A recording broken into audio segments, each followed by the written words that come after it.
সীমাবদ্ধ নয়। রহমত এবং মাগফিরাত প্রাপ্তিও জনগণের কল্যাণে কাজ করার মাধ্যমে অর্জিত হয়। আল্লাহর রহমত এবং আল্লাহর মাগফিরাত, আর আল্লাহ তাকে সেই সুযোগটা দেন যাতে আল্লাহ যোগ্য মনে করেন। আল্লাহ কাছে সুযোগটা দেওয়া নাই, তার মধ্যে কোন যোগ্যতা নাই, কোন যোগ্যতা নাই। কিন্তু যখন আল্লাহ তাকে সুযোগটা দিয়েছেন, তো আল্লাহ তাকে যোগ্য মনে করে দিয়েছেন সেই যোগ্যতা লাভ করে।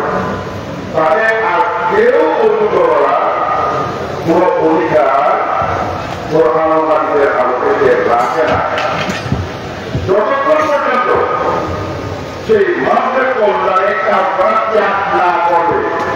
মানুষের কল্যাণে কাজ করে যদি ত্যাগ করে, তখন তার অনুকরণ করা হবে, আপনাকে পরিবর্তন করতে হবে না, আপনাকে পরিবর্তন করে দেবেন। সুতরাং 3 নম্বর হচ্ছে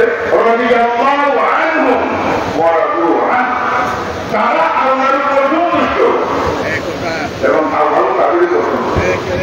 এটা হচ্ছে জান্নাত থেকে বড় প্রাপ্তি। জান্নাত থেকে বড় প্রাপ্তি হল যে তারা আল্লাহর উপর রাজি এবং আল্লাহ পাক সুবহানাহু ওয়া তাআলা তাদের উপর রাজি। যালিকা লিমান তাসকিয়া